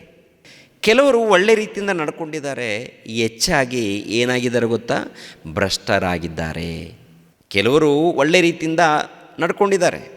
ಒಳ್ಳೆ ರೀತಿಯಿಂದ ನಡ್ಕೊಂಡಿದ್ದಾರೆ ಅನ್ನೋದಕ್ಕೆ ಕೆಲವರ ಇತಿಹಾಸವನ್ನು ನೋಡುವಾಗ ಕಾಣ್ತೀವಿ. ಅದರಲ್ಲಿ ಮೋಶೆ ಚೆನ್ನಾಗಿ ಒಳ್ಳೆ ರೀತಿಯಿಂದ ನಡ್ಕೊಂಡಿದ್ದಾರೆ. ಯೆಹೋಶುವನಾಗಿರ್ಬೋದು, ಕಾಲೇಬನಾಗಿರ್ಬೋದು, ಆಮೇಲೆ ಸಮುವೇಲನಾಗಿರ್ಬೋದು, ದಾವೀದನಾಗಿರ್ಬೋದು, ಕೆಲವರು ಉನ್ನತವಾಗಿ ದಾನಿಯೇಲನಾಗಿರ್ಬೋದು, ಯೆರೆಮೀಯ, ಯೆಶಾಯ, ಕೆಲವರು ಪ್ರವಾದಿಗಳೂ ಇರ್ತಾರೆ ಅದರಲ್ಲಿ. ಅಂದರೆ ಹಿರಿಯರ ಗುಂಪು. ಕೆಲವರು ಉನ್ನತವಾಗಿ ಶ್ರೇಷ್ಠರಾಗಿ ದೇವರಿಗೆ ಒಳಪಟ್ಟು ಯಥಾರ್ಥರಾಗಿ ಜೀವಿಸಿದ್ದಾರೆ, ಯಥಾರ್ಥವಾಗಿ ಸೇವೆ ಮಾಡಿದ್ದಾರೆ, ಜನರನ್ನು ಒಳ್ಳೆ ರೀತಿಯಿಂದ ಪರಿಪಾಲನೆ ಮಾಡಿದ್ದಾರೆ. ಅದರಲ್ಲಿ ನ್ಯಾಯಸ್ಥಾಪಕರು ಬರ್ತಾರೆ, ನ್ಯಾಯಸ್ಥಾಪಕರಾದ ಮೇಲೆ ಅರಸರು ಬರ್ತಾರೆ. ಕೆಲವರು ಒಳ್ಳೆ ರೀತಿಯಿಂದ, ಇನ್ನು ಕೆಲವರು ಭ್ರಷ್ಟರಾಗಿ ಜೀವಿಸ್ತಾರೆ. ಹೀಗೆ ಅವರ ಮಧ್ಯದಲ್ಲಿ ನಾವು ನೋಡ್ತೀವಿ ಪ್ರಿಯರೇ. ಇನ್ನು ಕೆಲವರು ಹೇಗಿರ್ತಾರಪ್ಪ ಅಂತ ನೋಡುವಾಗ ಭ್ರಷ್ಟರಾಗುವಂಥದ್ದು ನೋಡಿ. ಅರಣ್ಯಕಾಂಡ 16ನೇ ಅಧ್ಯಾಯ 1ನೇ ವಚನದಿಂದ 3ನೇ ವಚನದವರೆಗೆ ಓದಿಮ. ಸಮೂಹದವರಲ್ಲಿ ಮುಖ್ಯಸ್ಥರಾಗಿಯೂ ಆಲೋಚನಾಕರ್ತರಾಗಿಯೂ ಹೆಸರುಗೊಂಡವರಾಗಿಯೂ ಇದ್ದ 250 ಮಂದಿ ಇಸ್ರಾಯೇಲ್ಯರು ಮೋಶೆಗೆ ವಿರೋಧವಾಗಿ ತಿರುಗಿ ಬಿದ್ದರು. ಅವರು ಒಟ್ಟಾಗಿ ಕೂಡಿಕೊಂಡು ಮೋಶೆ ಆರೋನನ ಬಳಿಗೆ ಬಂದು ಅವರಿಗೆ, ನಿಮ್ಮಿಂದ ಸಾಕಾಯಿತು. ಈ ಸಮೂಹದವರಲ್ಲಿ ಪ್ರತಿಯೊಬ್ಬನು ದೇವರಿಗೆ ಪ್ರತಿಷ್ಠಿತನೇ. ಯೆಹೋವನು ಇವರೆಲ್ಲರ ಮಧ್ಯದಲ್ಲಿ ಇದ್ದಾನಲ್ಲವೇ? ಈಗಿರಲಾಗಿ ಯೆಹೋವನ ಸಮೂಹದವರಿಗಿಂತಲೂ ನಿಮ್ಮನ್ನು ನೀವೇ ಹೆಚ್ಚಿಸಿಕೊಳ್ಳುವುದೇನು ಎಂದು ಹೇಳಿದರು. ಅಂದರೆ ಅಲ್ಲಿರುವಂಥ ಜನ ಏನ್ರಿ ಯಾರ ಮೂಲಕ ನೇಮಿಸಲ್ಪಡ್ತಾರೆ? ಹಿರಿಯರಲ್ಲಿ ಕೆಲವರು ಅಧಿಕಾರಿಗಳು ಉನ್ನತರಾಗಿ ನೇಮಿಸಲ್ಪಡ್ತಾರೆ. ಯಾರ ಮೂಲಕ? ಮೋಶೆ ಮೂಲಕನೇ ನೇಮಿಸಲ್ಪಡ್ತಾರೆ. ಮೋಶೆ ಮೂಲಕ ನೇಮಿಸಲ್ಪಟ್ಟಾಗ ಯಾರು ನೇಮಿಸಲ್ಪಟ್ಟಿದ್ದಾರೋ ಕೆಲವು ದಿನಗಳಾದ ಮೇಲೆ ಮೋಶೆಯ ಮೇಲೆ, ಆರೋನನ ಮೇಲೆ ತಿರುಗಿ ಬೀಳ್ತಾರೆ. ಏನಂತಾರೆ ಗೊತ್ತಾ? ಅವರು ಹಿರಿಯರಲ್ಲಿ ಕೆಲವರು ಸಮೂಹದವರು ಬಂದು, ನಿಮ್ಮಿಂದ ನಮಗೆ ಸಾಕಾಯಿತು, ನಾವೆಲ್ಲರೂ ಪ್ರತಿಷ್ಠಿತರೇ. ಅದು ಅಲ್ಲಂತೆ ಯಾರು ಹೇಳಿದ್ದಾರೆ? ದೇವರೇ ಹೇಳ್ತಾರಲ್ಲ, ನೀವೆಲ್ಲರೂ ನನ್ನ ಮಕ್ಕಳು, ನನ್ನ ಸ್ವಕೀಯ ಪ್ರಜೆಗಳು. ಮೋಶೆ ಏನು ಅಲ್ಲಂತ ಹೇಳಿದಾನೆ? ನಾನೇ ಪ್ರತಿಷ್ಠಿತನಂತೇಳಿ ಹೇಳ್ಕೊಂಡಿದ್ದಾನ? ಮೋಶೆ ಎಲ್ಲಾದರೂ ಹೇಳ್ಕೊಂಡಿದ್ದಾನೆ ನಾನೇ ಪ್ರತಿಷ್ಠಿತನು, ನಿಮ್ಮೆಲ್ಲರಿಗಿಂತ ನಾನೇ ಹಿರಿಯನು ಅಂತ ದೊಡ್ಡ ಏನಾದರೂ ಅಂಥ ಸ್ವಭಾವ ಏನಾದರೂ ತೋರಿಸ್ಕೊಂಡಿದ್ದಾನಂತ ನೋಡುವಾಗ ಇಲ್ಲ ಪ್ರಿಯರೇ, ಆ ರೀತಿ ತೋರಿಸ್ಕೊಂಡಿಲ್ಲ ಆತ. ದೇವರೇ ಮೋಶೆ ವಿಷಯದಲ್ಲಿ ಸಾಕ್ಷಿ ಕೊಡ್ತಾರೆ. ಮೋಶೆ ನನ್ನ ಮನೆಯಲ್ಲಿ ನಂಬಿಗಸ್ತನು ಅಂತ. ನನ್ನ ಮನೆಯಲ್ಲಿ ನಂಬಿಗಸ್ತನಂದರೆ ಅರ್ಥ ಏನು? ಅಂದರೆ ದೇವರಿಗೆ ಮನೆ ಇದೆಯಾ? ಇಸ್ರೇಲ್ ಜನಾಂಗದವರೇ ದೇವರ ಮನೆ. ಇಸ್ರೇಲ್ ಜನಾಂಗದವರು ಇದ್ದಾರಲ್ಲ, ಇಸ್ರೇಲ್ ಜನಾಂಗದವರೇ ದೇವರಿಗೆ ಮನೆ, ದೇವ್ರ ಕುಟುಂಬ. ಹೌದು, ಆ ದೇವರ ಕುಟುಂಬದಲ್ಲಿ ಆ ದೇವರ ಮಕ್ಕಳಾಗಿರುವಂಥ ದೇವರ ಕುಟುಂಬದವರನ್ನು, ದೇವರ ಮನೆಯವರನ್ನು ನೋಡಿಕೊಳ್ಳುವುದರಲ್ಲಿ ಈತನಿದ್ದಾನೆ. ಯಾರು? ಮೋಶೆ ಯಥಾರ್ಥವಂತನು, ಸಾತ್ವಿಕನು ಅಂತೇಳಿ ಖುದ್ದಾಗಿ ದೇವರೇ ಸಾಕ್ಷಿ ಕೊಡ್ತಾರೆ ಮೋಶೆ ವಿಷಯದಲ್ಲಿ. ಆದರೆ ಅಲ್ಲಿರುವಂಥ ಕೆಲವರು ಅಪಾರ್ಥ ಮಾಡಿಕೊಳ್ತಾರೆ. ಏನು ಅಂದರೆ ಅವ್ರು ಮಾತಾಡುವಂಥ ರೀತಿ ಇವ್ರಿಗೆ ಒಪ್ಪಿಗೆ ಆಗಲಿಲ್ವೇನು? ಅಂದರೆ ಏನಾದರೂ ಕಾರ್ಯಕ್ರಮಗಳನ್ನು ಮಾಡಬೇಕಾದ್ರೆ ಹಿರಿಯರಿಗೆ ಒಳಪಟ್ಟು ಯಥಾರ್ಥವಾಗಿ ಮಾಡಬೇಕು. ಸಭೆಯಲ್ಲಿದ್ದವರು ಕೂಡ ಅಲ್ಲಿ ಕೆಲವರು ಇರ್ತಾರಲ್ಲ, ಅಂದರೆ ನಾವು ಅವ್ರು ಯಾಕೆ ಕೇಳಬೇಕು, ಯಾಕೆ ಕೇಳಿ ಮಾಡಬೇಕು ಅಂದರೆ ಹಿರಿಯರಂದಾಗ ದೇವರೊಂದು ಪದ್ಧತಿ ಇಟ್ಟಿರ್ತಾರೆ, ಹೇಳಿ ಮಾಡಬೇಕು ಅಂತ ಇಟ್ಟಿರ್ತಾರೆ. ಎಲ್ಲರಿಗೂ ದೇವರು ಅವಕಾಶ ಕೊಡ್ತಾರೆ. ದೇವರು ಅವಕಾಶ ಕೊಟ್ಟಾಗ ಸದ್ವಿನಿಯೋಗ ಮಾಡಿಕೊಳ್ಬೇಕು. ಆದರೆ ಇದು ಸ್ವಂತ ಮನಸ್ಸಿನಿಂದ ಈತನನ್ನು ಮಾತ್ರ ಪ್ರತಿಷ್ಠಿಸಿಕೊಂಡಿದ್ದಾನೆ, ಎಲ್ಲರನ್ನ ಪ್ರತಿಷ್ಠಿಸಿಕೊಂಡಿದ್ದಾನೆ, ಎಲ್ಲರನ್ನು ಪ್ರತಿಷ್ಠಿಸಿಕೊಂಡಿದ್ದಾನೆ, ನಮ್ಮಲ್ಲಿ ಕೂಡ ಮಾತಾಡ್ತಾನೆ. ಅಂದರೆ ಮೋಶೆ ಆರೋನನನ್ನು ಕೀಳವಾಗಿ ಮಾತಾಡುವಂಥದ್ದು. ಪ್ರಿಯರ ದೇವ್ರ ಮಕ್ಕಳಿರ, ಒಂದು ವೇಳೆ ಮೋಶೆ ಆರೋನರು ತಪ್ಪು ಮಾಡಿದಾಗ ಖಂಡಿತವಾಗಿ ಶಿಕ್ಷೆಯನ್ನು ಅನುಭವಿಸ್ತಾರೆ. ಅಂಥ ತಪ್ಪೇನು ಮಾಡಿಲ್ವಲ್ಲ ಅವರು? ತಪ್ಪೇನಾದರೂ ಮಾಡಿದ್ದಾರಾ? ಪಾಪ ಏನಾದರೂ ಮಾಡಿದ್ದಾರಾ? ವ್ಯಭಿಚಾರ ಅಂಥದ್ದೇನಾದರೂ ಮಾಡಿದ್ದಾರಾ? ತಪ್ಪುಗಳಿದ್ದಾಗ ತೋರಿಸ್ಬೇಕಲ್ಲ, ಏನು ಮೋಶೆ ಈ ಥರ ತಪ್ಪು ಮಾಡಿದೆ ಅಂತೇಳಿ. ಐಗುಪ್ತ ದೇಶದಲ್ಲಿ ಅನೇಕ ಹೋರಾಟಗಳನ್ನು ಮಾಡಿದ್ದಾರಲ್ಲ, ಅದೆಲ್ಲ ಮರ್ತೋಗ್ತಾರೆ ಈ ಜನ. ಐಗುಪ್ತ ದೇಶದಲ್ಲಿ ಅನೇಕ ಹೋರಾಟಗಳನ್ನು ಮಾಡಿದ್ದಾರೆ. ಫರೋಹನ ಬಳಿಯಲ್ಲಿ ಹೋರಾಟ ಮಾಡಿದ್ದಾರೆ. ಅನೇಕ ಅದ್ಭುತಗಳನ್ನು ಮಾಡಿ ತೋರಿಸಿದ್ದಾರೆ ದೇವರ ಕೃಪೆ ಮೂಲಕ. ಅರಣ್ಯದಲ್ಲಿ ಹಿರಿಯನಾಗಿ ನಾಯಕನಾಗಿ ನಡೆಸ್ಕೊಂಡು ಬರುವಾಗ ಅನೇಕ ಶ್ರಮೆಗಳು, ಅನೇಕ ಬಾಧೆಗಳನ್ನು, ಅನೇಕ ಹಿಂಸೆಗಳನ್ನು ಅನುಭವಿಸಿದಾಗ ಏನ್ರಿ ಇವರಿಗೆ ಅಧಿಕಾರ ಕೊಟ್ಟಾಗ ಹೇಗೆ ಮಾತಾಡ್ತಾರೆ? ತಿಳಿದು ಮಾತಾಡ್ತಾ ಇದ್ದಾರಾ ಅಥವಾ ತಿಳಿಯದನ್ನು? ಏನಿದೆ ಅಂದರೆ ಅಧಿಕಾರದ ಹುಚ್ಚಿದೆ ರೀ. ಅಧಿಕಾರದ ಹುಚ್ಚು ಇರಕೂಡದು. ಯಾಕೆಂದರೆ ಯಾರೋ ಮೆಚ್ಚಬೇಕು ಅಂತೇಳಿ ಬೇಡ, ಯಾರೋ ಮೆಚ್ಚಬೇಕು ಅಂತೇಳಿ ಬೇಡ. ಇವಾಗ ನಿಮಗೆ ಅಧಿಕಾರ ಕೊಟ್ಟಿದ್ದಾರೆ, ಖಂಡಿತವಾಗಿ ನೀವು ವಿಧೇಯರಾದರೆ ಖಂಡಿತವಾಗಿ ದೇವರು ನಿಮ್ಮ ಬಳಿಯಲ್ಲಿ ಕೂಡ ಮಾತಾಡ್ತಾರಲ್ವ. ಯಾರು ವಿಧೇಯರಾಗ್ತಾರೋ, ಯಾರು ದೇವರನ್ನು ಹೆಚ್ಚಾಗಿ ಪ್ರೀತಿಸ್ತಾರೋ ಖಂಡಿತವಾಗಿ ದೇವ್ರ ಜೊತೆಯಾಗಿರ್ತಾರೆ. ಇವರು ಹಾಗಲ್ಲ ರೀ. ಈ ಜನ ಎಲ್ಲ ಅದರಲ್ಲಿ ಆಲೋಚನಾಕರ್ತರಂತೆ. ಯಾರಿದ್ದಾರೆ? ಸಮೂಹದವರಲ್ಲಿ ಮುಖ್ಯಸ್ಥರಾಗಿಯೂ ಆಲೋಚನಾಕರ್ತರಾಗಿಯೂ ಹೆಸರುಗೊಂಡವರಾಗಿಯೂ ಇದ್ದ 250 ಮಂದಿ ಇಸ್ರಾಯೇಲ್ಯರು ಮೋಶೆಗೆ ವಿರೋಧವಾಗಿ ತಿರುಗಿ ಬಿದ್ದರು. 250 ಮಂದಿ ತಿರುಗಿ ಬಿದ್ದರೆ ಹೇಗಿರ್ತಾರೆ? ಅದರಲ್ಲಿ ಮುಖ್ಯಸ್ಥರು, ಅದರಲ್ಲಿ ಆಲೋಚನೆಕರ್ತರು, ಒಬ್ಬೊಬ್ಬರು ಒಂದೊಂದು ರೀತಿಯಲ್ಲಿದ್ದಾಗ ಹೇಗಿರುತ್ತೆ? ನಿಮ್ಮಿಂದ ಸಾಕಾಯ್ತು. ಏನು ಮಾಡಿದ್ದಾರೆ ಮೋಶೆ? ಏನಾದರೂ ಹಣವನ್ನು ದೋಚಿಕೊಂಡಿದ್ದಾರಾ? ಮೋಸ ಮಾಡಿದ್ದಾರಾ? ಇಲ್ವಲ್ಲ. ಅಂಥ ಇತಿಹಾಸ ಏನು ಕಾಣಲ್ಲ ಅಲ್ಲಿ. ಆದರೆ ಇವರಲ್ಲಿ ದ್ವೇಷ ರೀ. ಅಂದರೆ ಮೋಶೆ ಬಳಿಯಲ್ಲಿ ಮಾತ್ರ ನಾವ್ಯಾಕೆ ಹಿರಿಯರಲ್ವ, ನಾವು ದೊಡ್ಡವರಲ್ವ, ಇದ್ರೇನಂತೆ. ಮೋಶೆಗೆ ಸಿಗುವಂಥ ಮರ್ಯಾದೆ ಗೌರವ ನಮಗೂ ಸಿಗಬೇಕು. ಅದು ಸಿಗಬೇಕಂದಾಗ ವಿಧೇಯರಾಗಬೇಕು. ಯಾರಿಗೆ ವಿಧೇಯರಾಗಬೇಕು? ದೇವರಿಗೆ ವಿಧೇಯರಾದಾಗ ಆಟೋಮೆಟಿಕ್ಕಾಗಿ ಖಂಡಿತವಾಗಿ ದೇವ್ರು ಕೊಟ್ಟೇ ಕೊಡ್ತಾರೆ. ಏನ್ರಿ, ತಿರುಗಿ ಬಿದ್ದಿರೋದರಿಂದ ವಿಚಾರ ಆಗುತ್ತಾರೆ, ನಡೆಯುತ್ತದೆ. ದೇವ್ರ ಬಳಿಯಲ್ಲಿ ವಿಚಾರ ಮಾಡೋಣ, ನಿಜವಾಗ್ಲೂ ನನ್ನನ್ನು ಆರಿಸ್ಕೊಂಡಿದ್ದಾನಿಲ್ವೋ ದೇವರೇ ತೀರ್ಮಾನ ಮಾಡ್ತಾರೆ. ಯಾಕೆ? ಒಂದು ಸ್ಥಳವನ್ನು ಏರ್ಪಾಡು ಮಾಡ್ತೀನಿ, ಬಂದ್ಬಿಡಿ ದೇವ್ರ ಬಳಿಯಲ್ಲಿ ವಿಚಾರ ಮಾಡೋಣ ಅಂದಾಗ ಏನ್ರಿ, ಮೋಶೆಯನ್ನು ಕಾಪಾಡ್ತಾರೆ.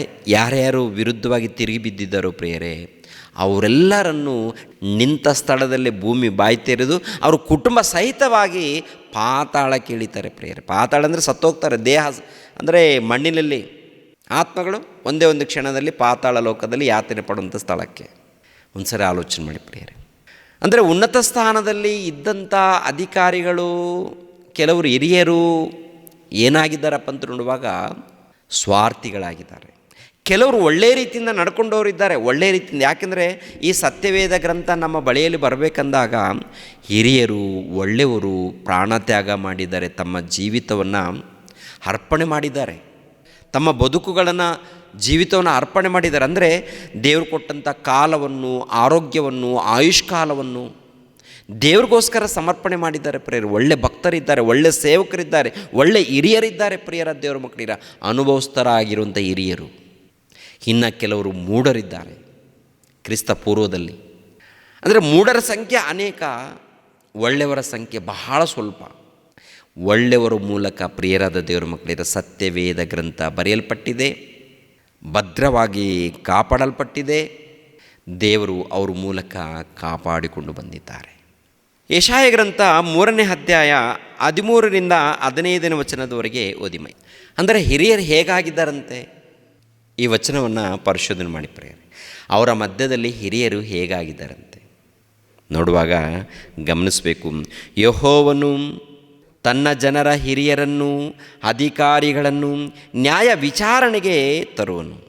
ನೀವು ದ್ರಾಕ್ಷೆಯ ತೋಟವನ್ನು ನುಂಗಿಬಿಟ್ಟಿದ್ದೀರಿ. ದ್ರಾಕ್ಷೆಯ ತೋಟವನ್ನು ಅಂದಾಗ ಇಸ್ರಾಯೇಲ್ಯರನ್ನು ಏನು ಮಾಡಿದ್ದಾರೆ? ನುಂಗಿದ್ದಾರೆ ಅಂದರೆ ಅವರ ಕಷ್ಟವನ್ನು, ಅವರನ್ನು ಒಳ್ಳೆ ಮಾರ್ಗದಲ್ಲಿ ನಡೆಸಬೇಕಲ್ಲ, ಭಕ್ತಿ ಮಾರ್ಗದಲ್ಲಿ ನಡೆಸಬೇಕಲ್ಲ. ಅದರಲ್ಲಿ ಪ್ರವಾದಿಗಳಿದ್ದಾರೆ, ಅದರಲ್ಲಿ ಯಾಜಕರಿದ್ದಾರೆ, ಮಹಾಯಾಜಕರು ಇದ್ದಾರೆ, ಹಿರಿಯರು ಇದ್ದಾರೆ. ಈ ಗುಂಪೆಲ್ಲ ಕೂಡ ಜನರನ್ನು ಏನು ಮಾಡಬೇಕು ಅಂದರೆ ದ್ರಾಕ್ಷ ತೋಟ ಅಂತ ಅಂದಾಗ ಬೇರೆ ಏನಲ್ಲ ಪ್ರಿಯರೇ, ಇಸ್ರಾಯೇಲರು ಯೆಹೂದ್ಯರು ಅವ್ರಿಗೆ ಹೋಲಿಸ್ತಾರೆ, ತೋಟಕ್ಕೆ ಹೋಲಿಸ್ತಾರೆ. ಏನು ಮಾಡಿದ್ದಾರೆ ಇವರನ್ನ? ನೀವು ದ್ರಾಕ್ಷಿಯ ತೋಟವನ್ನು ನುಂಗಿಬಿಟ್ಟಿದ್ದೀರಿ, ಬಡವರಿಂದ ಕೊಳ್ಳೆ ಹೊಡೆದದ್ದು ನಿಮ್ಮ ಮನೆಗಳಲ್ಲಿಯೇ ಇದೆ. ನಿಮ್ಮ ಮನೆಗಳಲ್ಲಿ ಅಂದರೆ ನಿಮ್ಮ ಮನೆಗಳಲ್ಲಿ ಹಣ ಸಂಪತ್ತು ತುಂಬಿಟ್ಕೊಂಡಿದ್ದೀರಲ್ಲ, ಅಂದರೆ ಮನೆ ತುಂಬಿಟ್ಕೊಂಡಿದ್ದೀರಿ ಅಂದರೆ ಮನೆಯಲ್ಲೇ ಆಸ್ತಿ ಅಂತಸ್ತು ರಾಶಿ ರಾಶಿ ಮಾಡಿಕೊಂಡಿದ್ದೀರಿ ಅಂದಾಗ ನೀವು ಯಾರನ್ನ ಕೊಳ್ಳೆ ಹೊಡೆದಿದ್ದೀರಾ? ನನ್ನ ಹೆಸರನ್ನು ಹೇಳಿ, ಅಂದರೆ ದೇವರು ಹೇಳ್ತಾರೆ, ತನ್ನ ದೇವರ ಹೆಸರನ್ನು ಹೇಳಿಕೊಂಡು ನಾವು ಹಿರಿಯರು, ನಾವು ಯಾಜಕರು, ನಾವು ಪ್ರವಾದಿಗಳು, ನಮ್ಮನ್ನು ಹೀಗೆ ನೋಡ್ಕೊಳ್ಬೇಕು, ಹಾಗೆ ನೋಡ್ಕೊಳ್ಬೇಕು, ನೀವು ಹೀಗೆ ಕೊಡಬೇಕು ನೀವು ದೇವ್ರಿಗೋಸ್ಕರ ಅಂತೇಳಿ ಏನ್ರಿ ಕೊಳ್ಳೆ ಹೊಡೆದಿದ್ದಾರಂತೆ ಪ್ರಿಯರೇ, ನುಂಗಿದ್ದಾರಂತೆ ಪ್ರಿಯರೇ. ಬಡವರ ಕಷ್ಟವನ್ನು ನುಂಗಿದ್ದಾರಂತೆ. ಅವರ ಮನೆಗಳಲ್ಲಿ ಏನ್ರಿ ಸಂಪತ್ತು ತುಂಬಿಟ್ಕೊಂಡಿದ್ದಾರಲ್ಲ, ಕೊಳ್ಳೆ ಹೊಡೆದದ್ದು. ಈಗಿನ ಕಾಲದಲ್ಲಿ ಕೂಡ ದೊಡ್ಡ ದೊಡ್ಡ ಕೋಟ್ಯಾಧೀಶ್ವರರು ಅಂದಾಗ ಕೆಲವರು ಮಾತ್ರ ಯಥಾರ್ಥವಾಗಿ ಕಷ್ಟಪಟ್ಟು ದುಡಿದವರು ಇರ್ತಾರೆ. ಅನೇಕರು ಏನ್ರಿ ನಮ್ಮ ದೇಶದಲ್ಲಿ ಮುಖ್ಯವಾಗಿ ಅನೇಕರು ಲಂಚಕೋರರು ಇದ್ದಾರೆ. ಲಂಚ ಇಲ್ಲಿ ಲಂಚ, ಅಲ್ಲಿ ಲಂಚ, ಅಲ್ಲಿ ಲಂಚ ಏನ್ರಿ ಕೋಟ್ಯಾಧೀಶ್ವರರು ಮೋಸ ಮಾಡಿರ್ತಾರೆ. ಯಥಾರ್ಥವಾಗಿ ಕೆಲಸ ಮಾಡಿದವರು, ಯಥಾರ್ಥವಾದಂಥ ಲಾಭ ತಗೊಂಡವರು ಏನ್ರಿ ಸ್ವಲ್ಪ ಮಟ್ಟಿಗೆ ಶ್ರೀಮಂತರಾಗಿರ್ತಾರೆ. ಬಹಳ ಮಂದಿ ಏನ್ರಿ ಕೊಳ್ಳೆ ಹೊಡೆದು ಶ್ರೀಮಂತರಾಗಿರ್ತಾರೆ, ಮೋಸ ಮಾಡಿ. ಇಸ್ರಾಯೇಲ್ ಜನಾಂಗದವರಲ್ಲೂ ಕೂಡ ಇದ್ದಾರಾ ಅಂಥವ್ರಂತ ನೋಡುವಾಗ ಇಸ್ರಾಯೇಲ್ ಜನಾಂಗದವರಲ್ಲೂ ಕೂಡ ಏನ್ರಿ ಅಂಥ ಜನಾಂಗ ಇದ್ದಾರೆ ಪ್ರಿಯರೇ. ಕೊಳ್ಳೆ ಹೊಡೆದಂಥ ಜನಾಂಗ, ಹಿರಿಯರಲ್ಲಿ, ನಾಯಕರಲ್ಲಿ ಏನ್ರಿ ಚಿಕ್ಕವರು ಮೊದಲುಗೊಂಡು ಯಾಜಕರವರೆಗೆ, ಪ್ರವಾದಿಗಳ ಮೊದಲುಗೊಂಡು ಮಹಾಯಾಜಕರವರೆಗೆ, ಅರಸರು, ಯಾಜಕರು, ಮಹಾಯಾಜಕರು, ಪ್ರವಾದಿಗಳು ಎಲ್ಲರೂ ಒಗ್ಗಟ್ಟಾಗಿ ಇವನು ಲಂಚ, ಅವನು ಲಂಚ, ಅವನು ಲಂಚ. ನೋಡೋದಕ್ಕೆ ಉನ್ನತವಾದಂಥ ಹೆಸರು, ನೋಡೋದಕ್ಕೆ ಹೆಸರು ಉನ್ನತವಾದಂಥ ಅಧಿಕಾರ. ಅಂದರೆ ದೇವರ ನಾಮದಲ್ಲಿ ಈತನು ಯಾಜಕ, ದೇವರ ನಾಮದಲ್ಲಿ ಈತನು ಮಹಾಯಾಜಕ, ದೇವರ ನಾಮದಲ್ಲಿ ಈತನು ಅರಸನು, ದೇವರ ನಾಮದಲ್ಲಿ ಈತನು ಒಡೆಯನು, ದೇವರ ನಾಮದಲ್ಲಿ ಈತನು ಪ್ರಭು ಅಂತ ಹೇಳಿ ಕೊಳ್ಳೆ ಹೊಡೆದಿದ್ದಾರೆ ಪ್ರಿಯರೇ. ಅನೇಕರನ್ನ ನುಂಗಿದ್ದಾರೆ ಪ್ರಿಯರಾದ ದೇವರ ಮಕ್ಕಳಿರ. ಅನೇಕರ ರಕ್ತವನ್ನು ಕುಡಿದಂಥ ಹಿರಿಯರು. ಒಂದು ಸಾರಿ ಆಲೋಚನೆ ಮಾಡಿ. ಇದೇ ಯೆಶಾಯ ಗ್ರಂಥ 9ನೇ ಅಧ್ಯಾಯ 15ನೇ ವಚನ, 16ನೇ ವಚನ, 17ನೇ ವಚನದವರೆಗೆ. ಘನ ಹೊಂದಿದ ಹಿರಿಯನ ತಲೆ, ಸುಳ್ಳು ಬೋಧನೆ ಮಾಡುವ ಪ್ರವಾದಿಯೇ ಬಾಲ. ಈ ಜನರನ್ನು ನಡೆಸುವವರು ದಾರಿ ತಪ್ಪಿಸುವವರಾಗಿದ್ದಾರಷ್ಟೇ, ನಡೆಸಲ್ಪಟ್ಟವರು ನಾಶವಾಗುತ್ತಾರೆ. ಹೀಗಿರಲು ಕರ್ತನು ಅವರ ಯೌವನಸ್ಥರಲ್ಲಿ ಉಲ್ಲಾಸಿಸನು. ಅವರ ಯೌವನಸ್ಥರಲ್ಲಿ ಏನಿಲ್ಲ, ಉಲ್ಲಾಸವಿಲ್ಲ, ದೇವರಿಗೆ ಸಂತೋಷವಿಲ್ಲ. ಆಮೇಲೆ ಅವರಲ್ಲಿ ಅನಾಥರನ್ನು ವಿಧವೆಯರನ್ನು ಕರುಣಿಸನು. ಪ್ರತಿಯೊಬ್ಬನು ಭ್ರಷ್ಟನು ದುಷ್ಟನೂ ಆಗಿದ್ದಾನೆ. ಎಲ್ಲರ ಬಾಯಿ ನೀಚವಾಗಿ ಮಾತಾಡುತ್ತದೆ. ಎಷ್ಟು ದಂಡಿಸಿದರೂ ಆತನ ಕೋಪವು ತೀರದೆ ಕೈ ಎತ್ತಿಯೇ ಇದೆ. ಅಂದರೆ ಬದಲಾಗ್ತಾ ಇಲ್ಲ, ಬದಲಾಗದ ಜನ ಎಂದರೆ ಹಿರಿಯರು, ಅಧಿಕಾರಿಗಳು, ಉನ್ನತರು ಅಂತೇಳಿ ಕರೆಯಲ್ಪಡ್ತಾ ಇದ್ದಾರಲ್ಲ ಪ್ರಿಯರೇ, ಇಸ್ರಾಯೇಲರಲ್ಲಿ ಬದಲಾಗ್ತಾ ಇಲ್ಲ.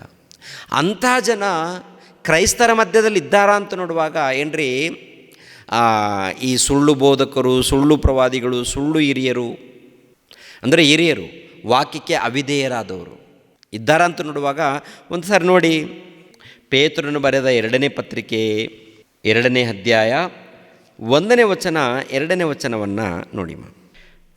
ಆದರೆ ಇಸ್ರಾಯೇಲ್ ಜನರಲ್ಲಿ ಸುಳ್ಳು ಪ್ರವಾದಿಗಳು ಎದ್ದಾರಲ್ಲ, ಅದೇ ಪ್ರಕಾರ ನಿಮ್ಮಲ್ಲಿಯೂ ಸುಳ್ಳು ಬೋಧಕರು ಇರುವರು. ಅವರ ಬಳಿಯಲ್ಲಿ ಧರ್ಮಶಾಸ್ತ್ರ, ಅವರ ಬಳಿಯಲ್ಲಿ ಉಪದೇಶಕರನ್ನು, ನ್ಯಾಯಸ್ಥಾಪಕರನ್ನು, ಪ್ರವಾದಿಗಳನ್ನು ಇಟ್ಟಾಗ ಅವರಲ್ಲಿ ಅನೇಕ ಮಂದಿ ಸುಳ್ಳು ಹಿರಿಯರು, ಸುಳ್ಳು ಬೋಧಕರು, ಸುಳ್ಳು ನಾಯಕರು, ಸುಳ್ಳು ಯಾಜಕರು ಇದ್ದಾರೆ.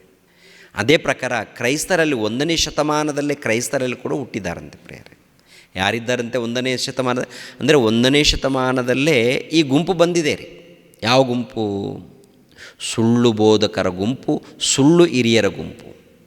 ಈಗಿನ ಕಾಲದಲ್ಲಿ ಹಿರಿಯರನ್ನು ನೇಮಿಸಬೇಕಾದ್ರೆ ಹೇಗೆ ನೇಮಿಸ್ತಾ ಇದ್ದಾರೆ? ಹೇಗೆ ನೇಮಿಸಬೇಕು ಅಂದರೆ ಯಥಾರ್ಥವಂತರಾಗಿರಬೇಕು, ಭಕ್ತರಾಗಿರಬೇಕು, ಯಥಾರ್ಥವಂತರಾಗಿರಬೇಕು. ಹೌದಲ್ವಾ? ಭಕ್ತರು, ನಂಬಿಗಸ್ತರು, ಯಥಾರ್ಥವಂತರು, ಹಣಕ್ಕೆ ದಾಸರಾಗದವರು. ಅದು ನೋಡಿ, ಈ ಕೆಲವು ಸಭೆಗಳಲ್ಲಿ ಎಲೆಕ್ಷನ್ ನಡೆಯುತ್ತೆ ರೀ ಏನ್ರಿ.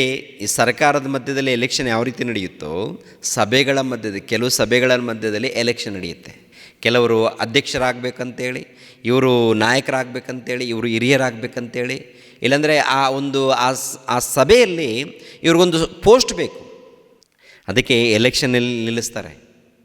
ಅವರಲ್ಲೂ ಕೂಡ ಯಾರನ್ನ ಸೆಲೆಕ್ಟ್ ಮಾಡ್ಕೊಳ್ತಾರೋ ಅವರು ಆಯ್ಕೆ, ಇಂಥವ್ರನ್ನ ಸೆಲೆಕ್ಟ್ ಮಾಡ್ಕೊಳ್ತಾರೆ. ಅಂದರೆ ಏನು ನಡೀತಾ ಇದೆ? ಎಲೆಕ್ಷನ ಯಾರನ್ನು ಸೆಲೆಕ್ಟ್ ಮಾಡಬೇಕು? ಜ್ಞಾನವಂತರನ್ನು, ನಂಬಿಗಸ್ತರನ್ನು, ಭಕ್ತಿ ಉಳ್ಳವರನ್ನು, ಯಥಾರ್ಥವಂತರನ್ನು. ಅಂಥವ್ರನ್ನ ಸೆಲೆಕ್ಟ್ ಮಾಡಲ್ಲ. ಸಭೆಯಲ್ಲಿ ಜ್ಞಾನವಂತರಿರ್ತಾರೆ, ಯಥಾರ್ಥವಂತರಿರ್ತಾರೆ, ಭಕ್ತಿ ಉಳ್ಳವರು, ನಂಬಿಗಸ್ತರಿರ್ತಾರೆ. ಅಂಥವ್ರನ್ನ ಸೆಲೆಕ್ಟ್ ಮಾಡಲ್ಲ. ಎಲ್ಲೋ ಒಂದು ಕಡೆ ಕೆಲವು ಸಭೆಗಳಲ್ಲಿ ಸೆಲೆಕ್ಟ್ ಮಾಡ್ತಾರೆ. ಹೆಚ್ಚಾಗಿ ಏನ್ರಿ ಹಣ ಕೊಟ್ಟು ಇದರಲ್ಲಿ ನಿಂತ್ಕೊಳ್ತಾರೆ. ಅಧಿಕಾರದಲ್ಲಿ ಬರಬೇಕು ಅಂತೇಳಿ ಸ್ವಲ್ಪ ಹಣ ಕೊಡ್ತಾರೆ. ನಮಗೂ ಅಧಿಕಾರ ಕೊಡಿ, ಹಣ ಕೊಡಿ, ನಮಗೂ ಅಧಿಕಾರ ಕೊಡಿ ಅಂತೇಳಿ ಅಂಥವ್ರು ಇದ್ದಾರೆ. ಹೌದು ಏನ್ರಿ, ಅಧಿಕಾರದಗೋಸ್ಕರ ಸುಳ್ಳು ಹೇಳ್ತಾರೆ, ಮೋಸ ಮಾಡ್ತಾರೆ, ಲಂಚ ಕೊಡ್ತಾರೆ, ಇನ್ನು ಕಾಣಿಕೆ ಕೊಡ್ತಾರೆ. ನಮ್ಮನ್ನು ನೇಮಿಸಿ, ನಾನು ಕಾಣಿಕೆ ಕೊಡ್ತೀನಿ, ನನ್ನನ್ನೇ ನೇಮಿಸು, ಪರ್ಸನಲ್ ತಗೋ. ಅಯ್ಯ ಏನಪ್ಪ ನಿಮಗೆ ಒಂದು ಅಧಿಕಾರ ಕೊಡಬೇಕು. ಕೆಲವು ಸಂಸ್ಥೆಗಳಲ್ಲಿ ಈಗ ಇದೆ ರೀ, ಅದು ಸಂಸ್ಥೆಗಳಲ್ಲಿ ದೇವರು ಒಪ್ಪಲ್ಲ ಪ್ರಿಯರೇ, ದೇವರು ಇಷ್ಟಪಡಲ್ಲ. ಏನೋ ನಡೀತಾ ಇದೆ ಈ ಸಮಾಜದಲ್ಲಿ. ಅಂದರೆ ದೇವರಿಗೆ ಒಳಪಟ್ಟು ಕಾರ್ಯಕ್ರಮಗಳು ನಡಿಬೇಕು, ಭಕ್ತಿ ಇರಬೇಕು, ಶ್ರದ್ಧೆ ಇರಬೇಕು. ಇನ್ನೂ ಅನೇಕ ವಿಷಯ ಮಾತಾಡೋದಿದೆ. ಮತ್ತೊಂದು ಸಾರಿ ಮಾತಾಡುವಾಗ 2ನೇ ಭಾಗ ಇದನ್ನು ಮಾತಾಡ್ತೀನಿ. ಯಾಕೆಂದರೆ ಸೇವಕರಾಗಿ ನೇಮಿಸಲ್ಪಡೋರಿದ್ದೀರಲ್ಲ, ಖಂಡಿತವಾಗಿ ತಿಳ್ಕೊಳ್ಬೇಕಾದಂಥ ವಿಷಯ ಪ್ರಿಯರೇ. ನೇಮಿಸಬೇಕು ಎಂಥವ್ರನ್ನ, ಯಥಾರ್ಥವಾದಂಥ ಭಕ್ತರನ್ನು ನೇಮಿಸಬೇಕು. ಆದರೆ ಆ ರೀತಿ ನಡೀತಾ ಇದೆ ನಮ್ಮ ಸಮಾಜದಲ್ಲಿ, ವಿರುದ್ಧವಾಗಿ ಹೆಂಗೆ ನಡೀತದೆ ಒಂದು ಸರಿ ನೋಡ್ಕೊಳ್ಳಿ. ಏನ್ರಿ, ನಾವು ವಿಶ್ವಾಸಿಗಳಾಗಿದ್ದೀವ, ನಾವು ಸಭೆಯಲ್ಲಿ ಹಿರಿಯರಾಗಿದ್ದೀವ, ಯಾವ ಸ್ಥಾನದಲ್ಲಿದ್ದೀವಿ ಆ ಸ್ಥಾನಕ್ಕೆ ನ್ಯಾಯವನ್ನು ಕಲ್ಪಿಸಿಕೊಡಬೇಕು. ವಾಕ್ಯದ ಪ್ರಕಾರ ಇರಬೇಕು, ವಾಕ್ಯದ ಪ್ರಕಾರ ತಲೆ ಬಾಗಿಸ್ಬೇಕು. ಇಲ್ಲದೆ ಹೋದರೆ ನಾವು ಮೋಸ ಹೋಗಬೇಕಾಗತ್ತೆ. ಇದು ದೇವರ ರಾಜ್ಯ. ಇದು ಯೇಸು ಕ್ರಿಸ್ತನ ಸಭೆ ದೇವರ ರಾಜ್ಯ. ಈ ದೇವರ ರಾಜ್ಯದಲ್ಲಿ ಯಾವಾಗ ನಾವು ದೀಕ್ಷಾಸ್ಥಾನ ಪಡ್ಕೊಳ್ತೀವೋ ಸೇರಿಸಲ್ಪಟ್ಟ ಮೇಲೆ ಆತ್ಮಿಕವಾಗಿ ಪ್ರತಿನಿತ್ಯ ಅಭಿವೃದ್ಧಿಯಾಗಬೇಕು. ವಾಕ್ಯದ ಮೂಲಕ, ಧ್ಯಾನದಲ್ಲಿ, ಭಕ್ತಿಯಲ್ಲಿ, ನಿಷ್ಠೆಯಿಂದ ಜೀವಿಸಬೇಕು ಪ್ರಿಯರೇ. ಇನ್ನು ಕೆಲವು ವಿಷಯಗಳನ್ನು ಮತ್ತೊಂದು ದಿನ ಮಾತಾಡ್ತೀನಿ ಪ್ರಿಯರ ದೇವ್ರ ಮಕ್ಕಳು. ಓಕೆ, ದೇವರು ನಿಮ್ಮನ್ನು ನನ್ನನ್ನು ಆಶೀರ್ವದಿಸಲಿ. ಎಲ್ಲರೂ ತಲೆಬಾಗಿಸ್ರಿ, ಪ್ರಾರ್ಥನೆ ಮಾಡಿ ನಾನು ಮುಗಿಸುತ್ತೇನೆ. ನಮ್ಮನ್ನು ಬಹಳವಾಗಿ ಪ್ರೀತಿಸುವಂಥ ಪ್ರಿಯ ಪರಲೋಕದಲ್ಲಿದ್ದಂಥ ನಮ್ಮ ತಂದೆಯಾದ ದೇವರೇ, ನಿಮಗೆ ಸ್ತೋತ್ರಗಳು. ಸಭೆಯಲ್ಲಿ ಹಿರಿಯರು ಹೇಗೆ ಇರಬೇಕು ಎಂಬ ಮುಖ್ಯ ಉದ್ದೇಶವನ್ನು ತಂದೆ ಆಲೋಚನೆ ಮಾಡಿ ಹಿರಿಯರ ಒಂದು ಮಾಹಿತಿಯನ್ನು ತಿಳ್ಕೊಳ್ತಾ ಇದ್ದೀವಿ. ಹಳೆ ಒಡಂಬಡಿಕೆಯಲ್ಲಿ ಹಿರಿಯರನ್ನು ನೇಮಿಸೋದಕ್ಕೆ ಕಾರಣ ಇದೆ. ಆದರೆ ಆ ಹಿರಿಯರು ಹೇಗೆ ನಡ್ಕೊಂಡಿದ್ದಾರೆ, ಯಥಾರ್ಥವಾಗಿ ನಡ್ಕೊಂಡಿದ್ದಾರಾ ಅಥವಾ ಭಿನ್ನವಾಗಿ ನಡ್ಕೊಂಡಿದ್ದಾರಾ? ಭಿನ್ನವಾಗಿ ನಡ್ಕೊಂಡಾಗ ಅವರು ಎಂಥ ದುರ್ಗತಿಯನ್ನು ತಂದುಕೊಂಡಿದ್ದಾರೆ, ಯಥಾರ್ಥವಂತರಾಗಿ ನಡ್ಕೊಂಡಾಗ ಎಂಥ ಆಶೀರ್ವಾದವನ್ನು ಪಡ್ಕೊಂಡಿದ್ದಾರೆ ಎಂಬ ಮಾಹಿತಿಯನ್ನು ತಿಳ್ಕೊಂಡಿದ್ದೀವಿ ತಂದೆ. ಇನ್ನು ಹೊಸ ಒಡಂಬಡಿಕೆಯಲ್ಲಿ ಬರೆಯಲ್ಪಟ್ಟಂಥ ಅನೇಕ ವಿಷಯಗಳು ತಿಳ್ಕೊಳ್ಬೇಕು. ಅದಕ್ಕೆ ಸಹಾಯ ಮಾಡಿ. ಸಭೆಯಾಗಿ ಕೂಡಿ ಬಂದಿರುವಂಥ ಎಲ್ಲ ನಿಮ್ಮ ಮಕ್ಕಳನ್ನು ಹೆಸರುಗಳಿಂದ ಆಶೀರ್ವದಿಸಿ. ಪ್ರತಿ ಕುಟುಂಬಕ್ಕೆ ನೆಮ್ಮದಿ, ಶಾಂತಿ, ಸಮಾಧಾನವನ್ನು ದಯಪಾಲಿಸಿ. ಪ್ರತಿನಿತ್ಯ ನಿಮ್ಮ ವಾಕ್ಯದಗೋಸ್ಕರ ಪ್ರಯಾಸ ಪಡುವಂಥ ನಿಮ್ಮ ಮಕ್ಕಳಿಗೋಸ್ಕರ ಪ್ರಾರ್ಥಿಸ್ತಾ ಇದ್ದೀನಿ. ಎಲ್ಲರನ್ನು ಹೆಸರುಗಳಿಂದ ಆಶೀರ್ವದಿಸಿ, ಬಲಪಡಿಸಿ, ಜ್ಞಾನದಲ್ಲಿ ತುಂಬಿಸಿ. ಈ ಕಾರ್ಯಕ್ರಮದ ನಿಮಿತ್ತವಾಗಿ ಪ್ರಯಾಸ ಪಡುವಂಥ ನಿಮ್ಮ ಮಗಳಿಗೋಸ್ಕರ, ರೇಖರವ್ರಿಗೋಸ್ಕರ, ದೀಕ್ಷಿತ್ಗೋಸ್ಕರ ಪ್ರಾರ್ಥಿಸ್ತಾ ಇದ್ದೀನಿ. ಅವರಿಗೆ ಜೊತೆಯಾಗಿದ್ದು ನಡೆಸಿ, ಬಲಪಡಿಸಿ. ಯೇಸು ಪವಿತ್ರ ನಾಮದಲ್ಲಿ ಬೇಡಿ ಹೊಂದಿದೆಯಪ್ಪ ತಂದೆಯೇ, ಆಮೇನ್. ನಮ್ಮ ತಂದೆಯಾದ ದೇವರ ಪ್ರೀತಿಯು, ನಮ್ಮ ರಕ್ಷಕನಾದ ಯೇಸು ಕ್ರಿಸ್ತರ ಕೃಪೆಯು, ಪವಿತ್ರಾತ್ಮನ ಅನ್ಯೋನ್ಯ ಸಹವಾಸವು ಸದಾಕಾಲ ದೇವರ ಜೊತೆಯಾಗಿದ್ದು ನಡೆಸಲಿ. ಆಮೇನ್. ಎಲ್ಲರಿಗೂ ವಂದನೆಗಳು.